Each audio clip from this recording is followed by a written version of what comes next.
Assalamualaikum warahmatullahi wabarakatuh. Jumpa lagi di Good Night YouTube channel. Apa kabar nih teman-teman? Semoga kalian yang menonton video ini selalu diberi kesehatan dan dilancarkan rezekinya. Masih dengan Vidi di sini. Pada kesempatan kali ini aku akan menceritakan pengalaman horor dari pendaki Gunung Gede Pangrango. Kisah ini dialami oleh Trisna ketika dia dan teman-temannya melakukan pendakian ke gunung tersebut pada tahun 2017 lalu. Di dalam pendakiannya itu, tepatnya ketika mereka sedang camp di Mandalawangi. Trisna, dia ini bertemu dengan anak kecil yang sedang menangis. Karena kasihan melihat anak itu, Trisna menolongnya. Tapi niat baik Trisna ini malah membuatnya masuk ke alam gaib. Untuk cerita lebih lengkapnya silakan simak video ini sampai selesai. Good night.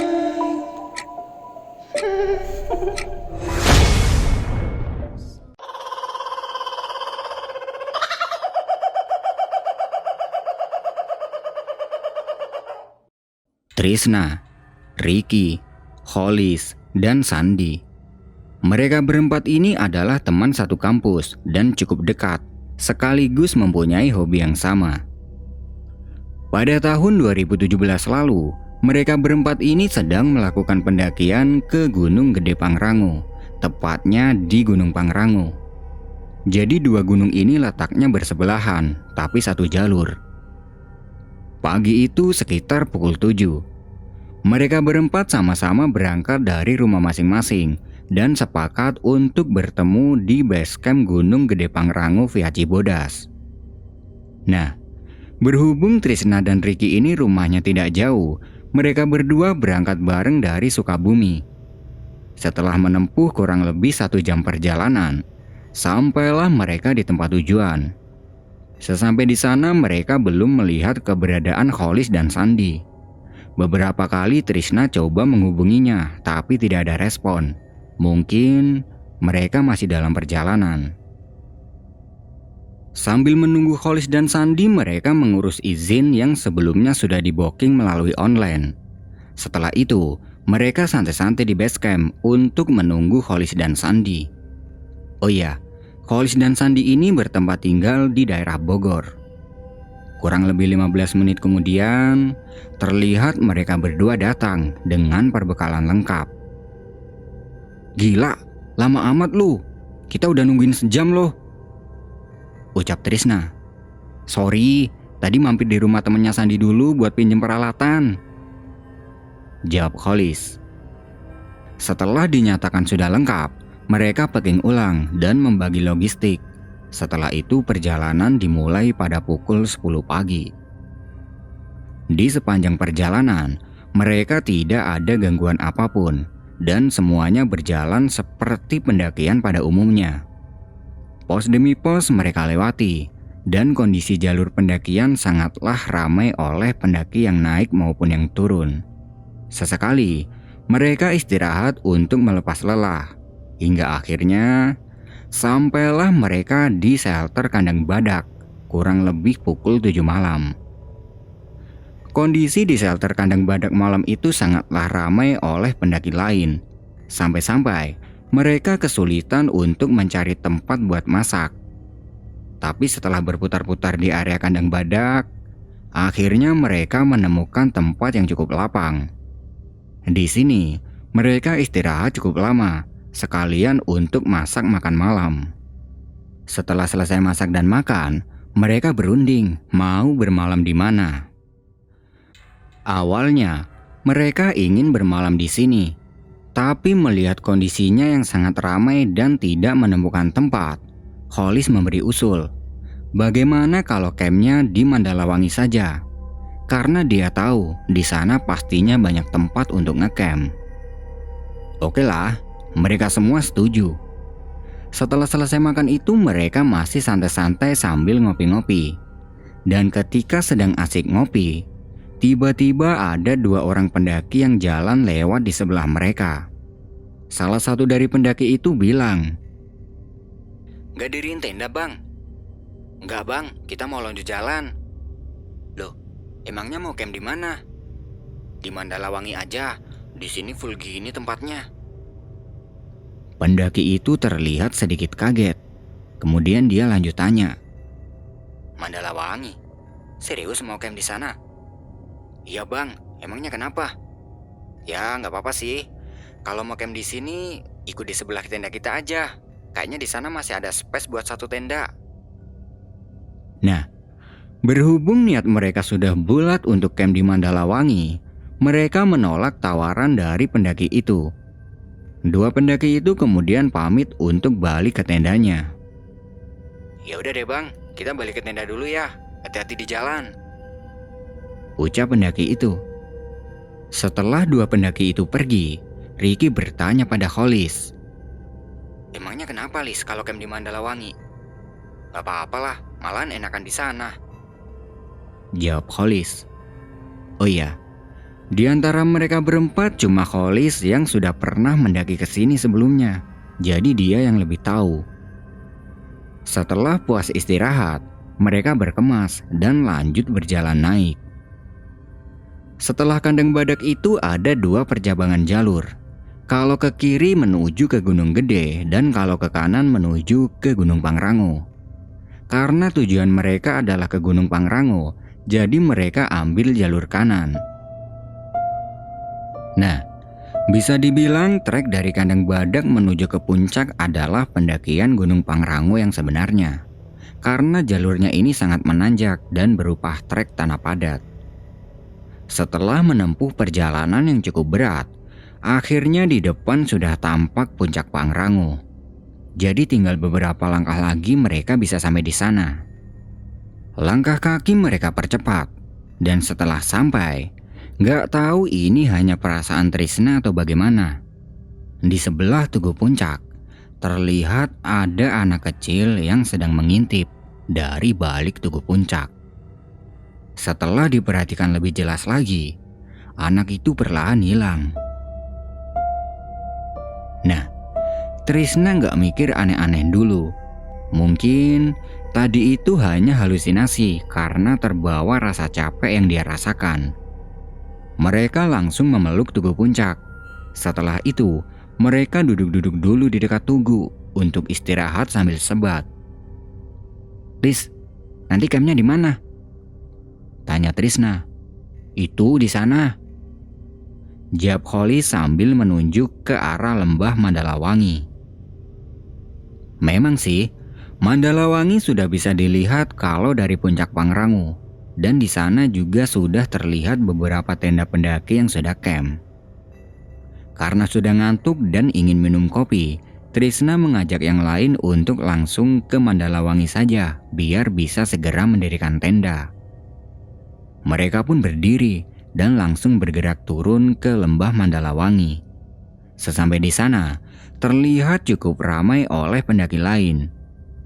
Mereka mencari tempat nyaman untuk mendirikan tenda. Setelah tenda sudah berdiri, mereka lanjut ngopi-ngopi di depan tenda, sambil sesekali menawari pendaki lain yang camp tidak jauh dari tenda mereka.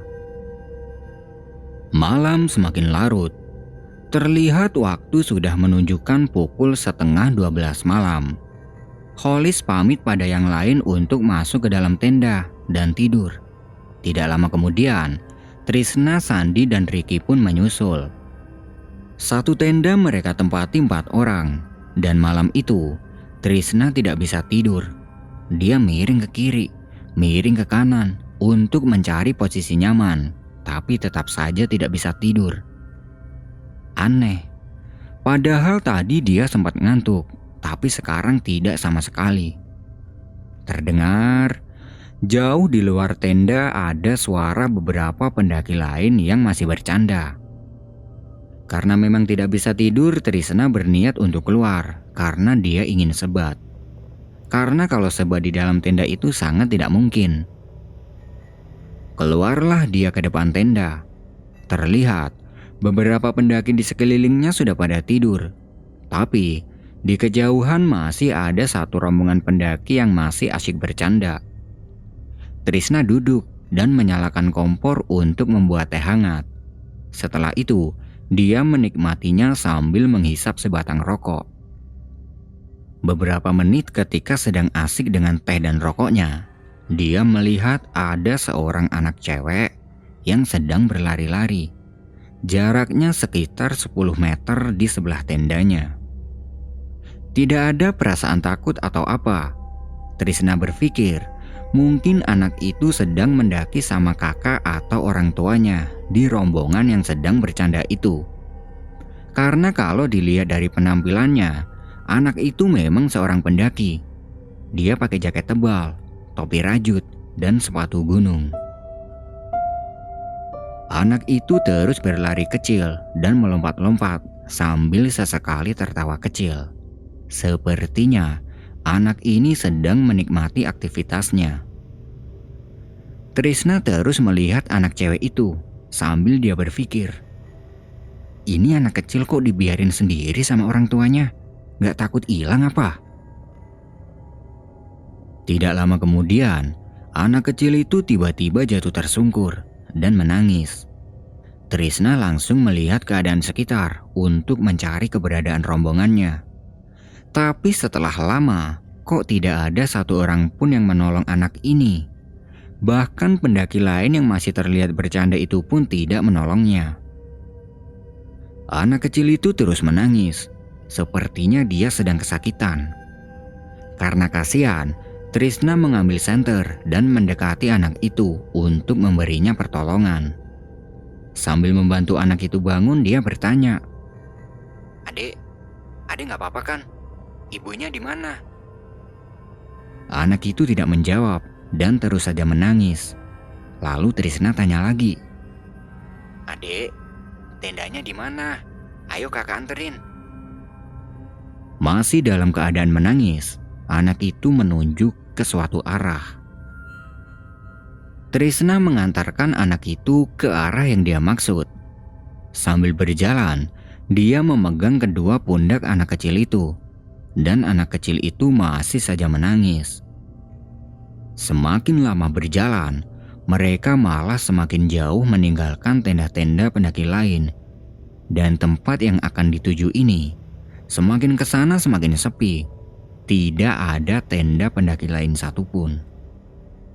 Trisna mulai merasa ada yang aneh. Dia coba tanya lagi ke anak itu. Adik, tendanya di mana?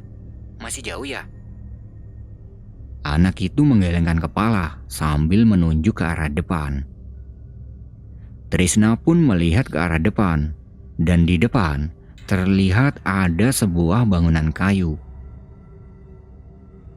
Melihat bangunan itu, dia merasa sedikit lega karena dia berpikir mungkin itu adalah shelter Mandalawangi dan pastinya di sana bakal ada orang.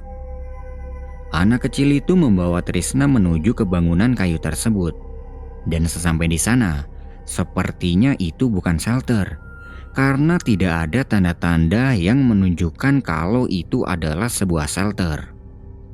Seluruh bangunannya terbuat dari kayu dan beratap rumput ilalang kering. Dan bangunan itu sepertinya berpenghuni karena terlihat ada penerangan di dalamnya. Tidak lama kemudian, ada seorang ibu-ibu parubaya yang mengenakan kebaya kuning yang keluar dari bangunan itu. Dia menghampiri anak kecil itu dan bilang, Adik, kamu kemana aja? Kenapa nangis? Anak kecil ini masih diam. Lalu, ibu-ibu itu bilang ke Trisna, Terima kasih ya, A, udah mau nolongin anak saya. Iya, Bu, sama-sama. Tadi adiknya jatuh di dekat tenda saya. Sekali lagi terima kasih ya, A. Ayo masuk dulu. Ajak ibu itu, tapi Trisna menolak dengan alasan dia mau kembali ke tendanya. Ibu itu terus memaksa Trisna agar mampir dulu, dan akhirnya Trisna pun mau mampir. Mereka masuk ke dalam bangunan kayu itu. Sesampainya di dalam, Trisna dipersilahkan duduk di sebuah dipan. Kemudian ibu itu masuk bersama anak kecil tadi. Tidak lama kemudian, ibu itu keluar sambil membawa makanan seperti serabi yang dibungkus dengan daun pisang Dimakan dulu, mumpung masih hangat. Maaf ya, nggak bisa kasih apa-apa. Ucap ibu itu sambil meletakkan makanan di sebelah Trisna. Waduh, nggak usah repot-repot, Bu. Saya udah makan tadi. Ibu itu terus membujuk Trisna agar makan serabi itu, dan Trisna tetap menolak. Selain karena sungkan, dia juga tidak lapar. Mulai dari sini, timbul perasaan janggal dalam diri Trisna. Ini aneh. Bangunan ini terbilang kecil dan sangat sempit. Tidak ada tanda-tanda tempat untuk memasak. Lalu, dari mana bisa ibu ini membuat serabi dalam kondisi hangat? Merasakan ada kejanggalan itu, Trisna kemudian pamit. Bu, saya pamit ke tenda dulu ya. Takut dicariin teman-teman. Loh, nggak dimakan dulu? Nggak deh, Bu. Saya sudah kenyang. Ya udah kalau gitu dibawa aja ya, biar nanti dimakan sama teman-temannya. Ibu itu mengambil daun pisang dan membungkus serabi itu. Lalu, Trisna pamit untuk kembali ke tendanya. Dia berjalan meninggalkan bangunan kayu itu sambil membawa bungkusan daun pisang. Dan baru saja dia melangkah keluar, tiba-tiba suasana di luar ini berkabut tipis. Suhu dingin pun tidak terasa. Trisna tidak berpikir kemana-mana dulu, karena kalau di gunung itu sudah biasa turun kabut. Dia berjalan meninggalkan bangunan kayu tadi hingga semakin jauh. Sesekali, dia melihat ke belakang, dan bangunan kayu itu masih terlihat di antara kabut tipis. Dan setelah lama berjalan, dia tidak menjumpai tendanya, begitupun tenda dari pendaki lain tadi. Dari sini Trisna bingung. Dia berhenti di sebidang tanah datar di dekat pohon bunga edelweiss. Perasaan tadi gak sejauh ini gue jalannya. Tapi kok gak sampai-sampai di tenda ya? Batinnya. Rasa takut mulai dia rasakan. Karena gerah, dia melepas jaket tebalnya dan diletakkan di baunya. Kemudian dia lanjut jalan lagi. Tapi, sudah hampir 1 jam berjalan, dia tidak juga sampai di tendanya. Jalan yang dilewatinya pun dari tadi hanya berputar-putar di tempat itu saja. Karena terlihat dari pohon bunga edelweiss tempat dia melepas jaket tadi. Karena takut tersesat, Trisna memutuskan untuk berhenti di tempat yang sama, di dekat pohon bunga edelweiss untuk menunggu pagi. Dia duduk dan meletakkan bungkusan daun pisang tadi di sebelahnya. Kemudian dia mengeluarkan sebatang rokok di sakunya untuk dihisap. Sambil menghisap rokok, dia memperhatikan keadaan sekitar. Dan tempatnya ini sangat hening, tidak terdengar suara apapun. Ini aku lagi tersesat atau gimana? Perasaan tadi beneran gak jauh loh pas nganterin anak kecil itu, pikir Trisna. Otaknya sudah penuh dengan tanda tanya. Dia ingin melihat jam, tapi waktu itu jam tangannya ditinggal di tenda. Setelah cukup lama berdiam di tempat itu, dia mulai merasa ngantuk. Jaket dia gelar untuk alas, kemudian dia merebahkan badannya untuk tidur. Ketika sedang tidur, antara sadar dan tidak, dia mendengar ada suara keramaian di sekitarnya. Dan terlihat di sekelilingnya ini banyak orang yang sedang berjalan mondar-mandir. Orang-orangnya ini terlihat asing dan bukan pendaki. Ada yang sedang menggendong anaknya, ada yang memikul kayu, dan ada juga yang membawa ember berisi air. Pakaiannya biasa, seperti orang kampung pada umumnya, tapi tidak terlihat ada kampung. Aku ini di mana? Dan siapa orang-orang ini? Batinnya. Tidak berselang lama, langit tiba-tiba meredup. Suasana sekitar menjadi gelap dan suhu tiba-tiba terasa sangat dingin. Trisna terbangun dari tidurnya dalam keadaan kedinginan. Dan ternyata yang dialaminya tadi hanyalah mimpi, dan waktu itu sudah pagi. Setelah bangun itu dia lekas mengambil jaketnya yang tadi dia gunakan untuk alas dan dia pakai lagi. Dan dari jarak sekitar 30 meter dari arah belakang, terlihat ada beberapa tenda pendaki lain sekaligus tendanya sendiri. Lah, itu kan tenda aku, tapi semalam kok aku gak ngeliat? Pikirnya. Trisna benar-benar heran karena semalam dia ini merasa sudah melewati tempat yang ada tendanya itu. Tanpa banyak berpikir, dia bergegas berjalan ke tendanya. Sesampai di tenda terlihat Kholis, Sandi, dan Ricky sedang sibuk memasak untuk sarapan. Melihat kedatangan Trisna, Kholis lalu bertanya, "Abis dari mana lu, Tris? Sampai kotor gitu jaketnya?" Tanya Kholis dengan tenang. Sepertinya dia tidak sadar kalau semalam Trisna ini kehilangan tendanya. Nah, di sini Trisna menceritakan semua pada teman-temannya tentang kejadian yang dia alami semalam. Mendengar penjelasan itu, Kholis berpikir dan dia menyimpulkan kalau semalam yang dilihat Trisna itu adalah tempat gaib sekaligus anak kecil yang diantaranya itu. Karena menurut Kholis, di Mandalawangi ini tidak ada bangunan kayu. Trisna percaya dengan perkataan Kholis, tapi tidak dengan yang lain. "Ah, hari gini masih percaya aja sama hal gaib." "Iya, mungkin elunya lagi ngantuk, jadinya halu." Lalu Kholis bertanya pada Trisna, "Oh iya Tris, lu nandain tempat tidur lu semalam gak?" "Gak ada sih, gue cuma tidur pakai alas jaket," jawab Trisna. Setelah dipikir lagi, Trisna ingat sesuatu. Kalau semalam dia ini sempat diberi serabi yang dibungkus daun pisang sama ibu parubaya itu. Dan dia meninggalkan bungkusan itu di tempat dia tidur semalam. Oke lah, setelah makan mereka berempat berjalan menuju ke tempat semalam Trisna tidur.